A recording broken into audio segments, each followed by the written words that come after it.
अस्सलाम वालेकुम व्यूअर्स, क्या हाल चाल है। उम्मीद है कि आप लोग सब खैरियत से होंगे। तो आज हम बात करने वाले हैं इस व्लॉग में कि आप ट्यूनिस का वीज़ा कैसे हासिल कर सकते हैं, जिसे तुनसिया भी बोलते हैं। जो ट्यूनिस का वीज़ा है वो बहुत ही आसान है और इसकी बहुत ही सिंपल सी रिक्वायरमेंट है। विदाउट वीज़ा भी ये स्टे देता है। तो जो इसकी रिक्वायरमेंट है वो हम आपको इस वीडियो में बताएंगे। तो वीडियो शुरू करने से पहले आप दोस्तों से रिक्वेस्ट है कि इस चैनल को सब्सक्राइब कर लें और बेल आइकन को क्लिक कर लें, ताकि हर आने वाली नई वीडियो आपको आसानी से मिल सके। तो जो ट्यूनिस वीज़ा की रिक्वायरमेंट है वो सबसे पहले तो आपने इनका जो फॉर्म है वो आपने फिल करना है। उसके बाद चाहिए आपको 3 अदद वाइट बैकग्राउंड के साथ फ़ोटोज़ चाहिए।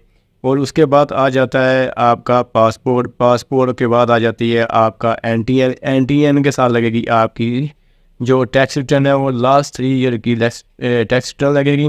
और उसके बाद आ जाती है आपकी बैंक स्टेटमेंट के साथ ही आ जाता है आपका अकाउंट मेंटेनेंस लेटर। जो अकाउंट मेंटेनेंस लेटर है और बैंक स्टेटमेंट है, ये दोनों ही टेस्टेड होनी चाहिए। उसके बाद आ जाता है आपकी एमआरसी और एफआरसी। अगर आप मैरिड हैं तो आपकी एमआरसी लगेगी, अगर आप अनमैरिड है तो आपकी एफआरसी साथ लगेगी। और उसके बाद आ जाती है आपका चैम्बर ऑफ कॉमर्स का जो मेंबरशिप है उसका वो सर्टिफिकेट साथ लगेगा और कार्ड साथ लगा दीजिएगा।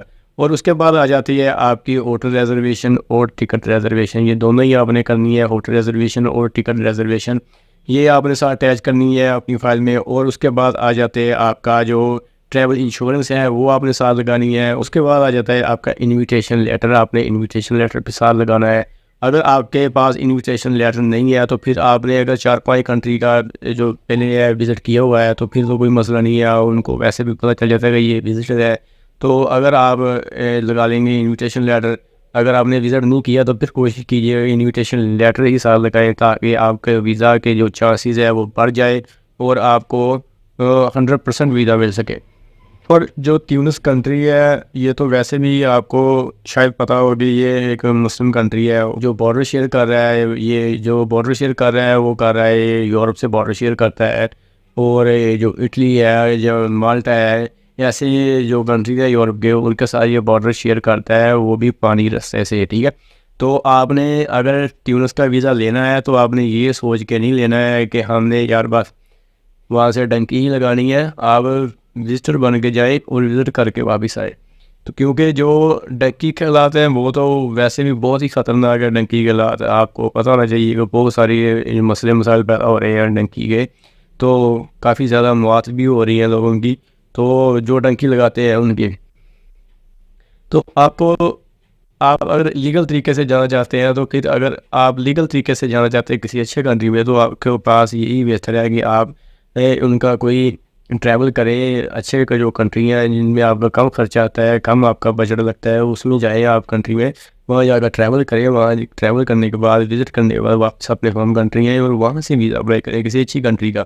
तो ये आपका जो डंकी का तरीकाकार है ना, वो आप अपनी जान भी से भी रखते हो और आपके पैसे भी ज़ाया होते हैं। और जो पैसे हैं वो भी इतने ही लग जाते हैं जिस तरह आप लीगल तरीके से जा रहे हो, और डंकी में भी वो है इतने ही लग जाते हैं। तो इससे बेहतर यही है कि आप लीगल तरीके से जाए।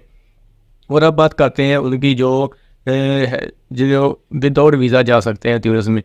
विदाउट वीज़ा ट्यूनिस में वही जा सकते हैं जिनके पास पहले से कोई वर्क परमिट है गल्फ़ कंट्री का, जैसे कतर है, दुबई है, सऊदीया है।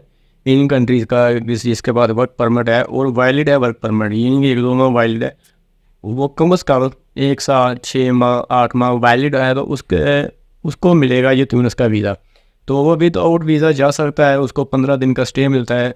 और 15 दिन वो वहाँ विज़िट करके फिर वापस अपने जो वर्क कंट्री है जहाँ भी उसके पास वर्क परमिट है वहाँ पर आकर वो अपना काम शुरू कर सकता है। तो जो पाकिस्तानी है ये स्टिकर वीज़ा मिलता है पाकिस्तानी पासपोर्ट पर, ये भी मैं आपको बताता चलूँ। और ये इसकी वैसी इस्लामाबाद में आपने वहाँ जाकर अप्लाई करना है वीज़ा, और आपको ये मिलेगा स्टिकर वीज़ा।